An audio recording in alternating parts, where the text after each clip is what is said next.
নমস্কার বন্ধুরা, আমি সোজার্নার শান্তনু। আজ আপনাদের কাছে নিয়ে এসেছি একটি বিষয়, একটি আলোচনা। সেটি হচ্ছে লিনিং টেম্পল অফ হুমা। উড়িষ্যার পশ্চিমে সম্বলপুর শহর থেকে প্রায় 30 কিলোমিটার দূরে মহানদীর তীরে দাঁড়িয়ে আছে এক আশ্চর্য স্থান হুমা। প্রথম দেখাই আপনি বুঝবেন এই জায়গাটা আলাদা, কারণ এখানে দাঁড়িয়ে আছে এক হেলানো শিব মন্দির, যেটি মানুষ ভালোবেসে বলে লিনিং টেম্পল অফ হুমা। আপনি যখন মন্দিরের প্রাঙ্গণে প্রবেশ করবেন, চোখে পড়বে মন্দিরটি যেন একপাশে হেলে আছে, ঠিক পিসার হেলানো মিনারের মতো। কিন্তু আশ্চর্যের বিষয় হলো মন্দিরের গর্ভগৃহে থাকা শিবলিঙ্গ একদম সোজা। এই অদ্ভুত স্থাপত্যের কারণ আজও এক রহস্য। অনেকে বলেন হয়তো ভূকম্পন বা নদীর স্রোতের প্রভাবে মাটি ধসে গিয়ে এই হেলন তৈরি হয়েছে। আবার অনেক ভক্ত বিশ্বাস করেন এটা মহাদেবের অলৌকিক লীলা, যাতে মানুষ বুঝতে পারে ভক্তির শক্তি সব কিছুর উপরে। এই মন্দিরের নির্মাণকাল প্রায় 15তম শতাব্দী। বালেশ্বর রাজবংশের রাজা বালারাম দেব বা তার উত্তরসূরির আমলে এটি গড়ে উঠেছিল বলে ইতিহাসবিদদের ধারণা। পাথরে নির্মিত এই মন্দিরটি একদিকে ওড়িশার ঐতিহ্যবাহী স্থাপত্য রীতি বহন করছে, অন্যদিকে এর হেলানো গঠন পুরো উপমহাদেশে একমাত্র এই রকম। মূল মন্দিরের পাশে রয়েছে আরও 6টি ক্ষুদ্র শিব মন্দির। এই মোট 7টি মন্দির মিলিয়ে এটি এক পরিপূর্ণ শিবক্ষেত্র। প্রতিটি মন্দিরের ভেতর ভিন্ন ভিন্ন রূপে পূজিত হন শিব।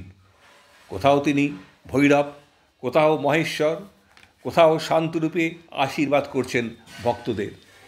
এই 7টি মন্দির যেন শিবতত্ত্বের 7টি স্তম্ভ, যেখানে শক্তি, জ্ঞান, ধ্যান, সংযম, ত্যাগ, আনন্দ আর মুক্তি একত্রে মিলেমিশে আছে।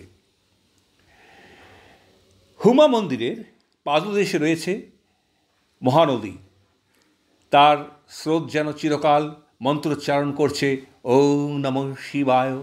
অনেক ভক্ত সকালে নদীতে স্নান করে তারপর দর্শনে যান। বিশেষ করে মহাশিবরাত্রিতে এখানে বিশাল মেলা বসে। দূর দূরান্ত থেকে মানুষ আসে। নদীর পাড়ে শত শত প্রদীপ জ্বলে ওঠে আর ঢাকের শব্দে আকাশ ভরে যায় হর হর মহাদেবের ধ্বনিতে। এই মন্দিরের আরও এক বিস্ময়, নদীর সেই পবিত্র জলেই আছে এক বিশেষ প্রজাতির মাছ, যাদের কেউ ধরতে সাহস করে না। স্থানীয়রা বলেন এই মাছগুলো মহাদেবের সেবক।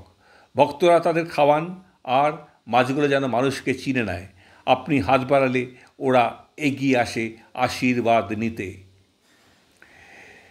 লোককথায় শোনা যায় একসময় এই অঞ্চলে ভয়াবহ বন্যা হয়েছিল। সব কিছু ডুবে গেল, হুমার শিব মন্দিরের গর্ভগৃহ পর্যন্ত জল পৌঁছায়নি। মানুষ বিশ্বাস করল এ দেবশক্তির কৃপা, এবং তখন থেকেই মন্দিরটি অমোঘ শক্তি ক্ষেত্র হিসাবে খ্যাতি পায়। সম্বলপুর শহর থেকে হুমা যাওয়া খুব সহজ। 30 কিলোমিটারের পথ গাড়িতে 1 ঘন্টারও কম সময় লাগে। মন্দিরের চারপাশে এখন সুন্দর পাথরের সিঁড়ি, আরতি মঞ্চ, ভক্তদের বসার জায়গা তৈরি হয়েছে। আপনি চাইলে নদীর পাড়ে বসে বিকেলের আলোয় দেখতে পাবেন কিভাবে সোনালি আভায় ঝলমল করছে হেলানো মন্দিরের ছায়া। সূর্য যখন অস্ত যায়, মহানদীর জল ধীরে ধীরে গাঢ় হয়ে ওঠে, আর তখনই শোনা যায় ঘণ্টার ধ্বনি, সন্ধ্যার আরতি শুরু হচ্ছে। আপনি যদি মন দিয়ে শোনেন, মনে হবে সেই শব্দে যেন শিবের এক চিরন্তন আহ্বান লুকিয়ে আছে।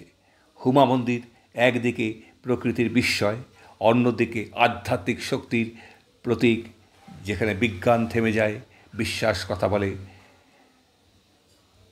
আজ এখানেই শেষ করছি।